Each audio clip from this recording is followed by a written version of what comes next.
This is Mrs. Often with a video about piecewise functions. Following this video, you will be able to evaluate a given piecewise function for a given value, graph a piecewise function, and write the equation of a piecewise function that consists of linear functions. Let's get started. To evaluate piecewise functions, we need to consider which formula within the function we will be using, and then we need to evaluate using that part of the formula. This requires that we look at what the value is and we attend to the domain restrictions for each of the values of the function. As you can see, in this function, f of x, we have x squared minus 1 when x is less than -2, and 5x plus 3 if x is greater than or equal to -2. For f of -5, we're going to evaluate -5 quantity squared minus 1 to get our answer of 24. For f of -2, that is greater than or equal to -2, so we're going to evaluate 5 times 2 plus 3 and get our answer of 13. For f of 7, we'll again use the second function, or the second piece of the piecewise function. 5 times 7 plus 3 is 38. Here we have a slightly more complex function consisting of two linear functions and a cubic. To find a g of 2, we see that that is greater than 1, so we're going to use 2 times 2 cubed plus 9. So this is 16 plus 9 is 25. To evaluate g of -1, that is in between -4 and 1, so it's going to be using this middle piece of the function. We have the opposite of -1, minus 1, and that is going to be equal to 0. Finally, we have g of -6.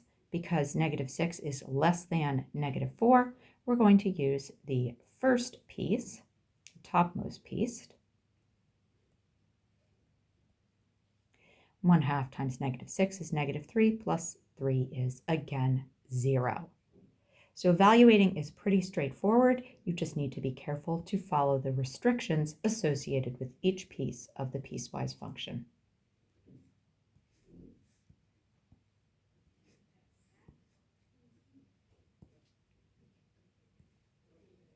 Okay, our first graphing example. I like to graph using a table with piecewise functions. It just helps me to set things up a little bit better. My first piece of the function is for x is less than 2. I'm going to graph -5/2 x minus 1 if x is less than 2. So I notice that right away that this has a y-intercept at -1. That in the correct place. It has a slope of -5/2.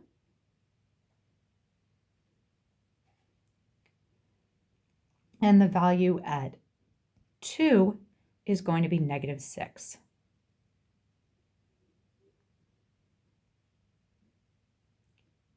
So just adjusting this.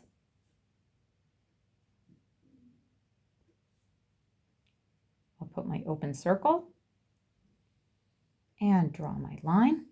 Then my other graph, if x is greater than 2, this has some points on the graph. 2, 4 would be where it starts. And then with a slope of 1, I can generate a few more points. And there is my graph. Now you'll notice that the value of 2 is skipped. So my domain is going to be -∞ to 2, the open interval, and 2 to infinity. My range is going to be -6 up to positive infinity, because this is an unbroken line going all the way up to positive infinity. So I don't even need to worry about this other piece of the graph.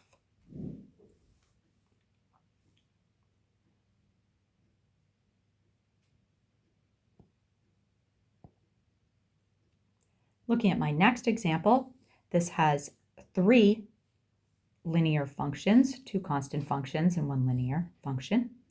And I notice that I start off with x is less than or equal to -5,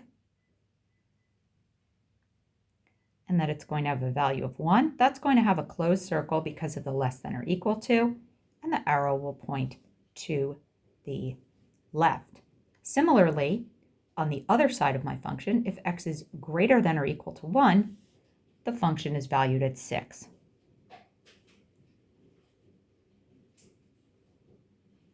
This will also have a closed circle, and the arrow will point to the right. In between, my graph has the value of the opposite of x minus 3. And that's in between -5 and 1. Those will both have open circles. At 1, the value is going to be -4. At -5, the value is going to be up at 2. And I'll just connect those with a line. Now in this case, there is no break in the domain. It goes all the way over to here at -5, jumps up, continues, even though there's a hole here at 1, there is a solid circle. So my domain is all real numbers, or in interval notation, -infinity to infinity. Now my range is a little bit different. My lowest value for my range is down here at -4. And then it goes up, it stops at +2. So I have that open interval.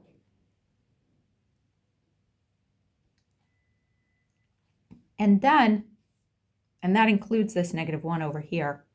And then it includes 6, which is its own closed interval. So that's my next example, again with constant and linear functions. Our final graphing example is going to have a quadratic as well as a linear function. So let's take a look at that.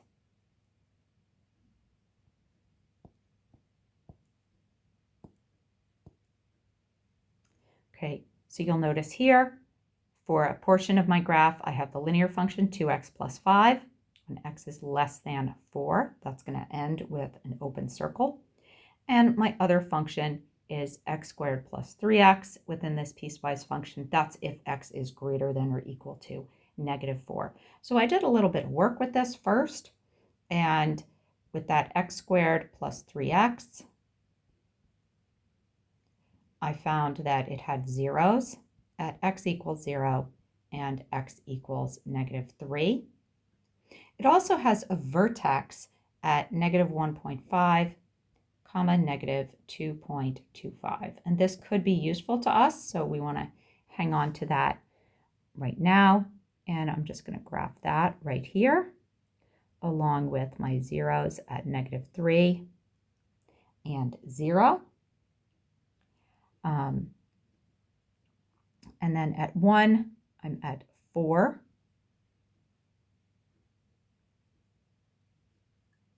And at -4, I'm also at 4, and that's going to be a solid circle.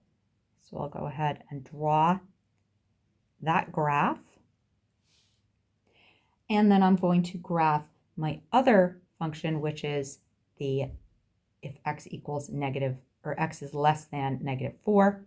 Here, this goes up to -3 and continues with a slope of 2, just going back this way. Now the domain, fortunately, as we can see, this domain is all real numbers, or -infinity to +infinity. And the range is a little bit wonky on this. Once again, the range is in two pieces. I have a negative infinity to -3 on an open interval. And I have a closed interval, or at least starting as a closed interval. It does end with an open interval as we go to infinity. This lowest value is -2.25,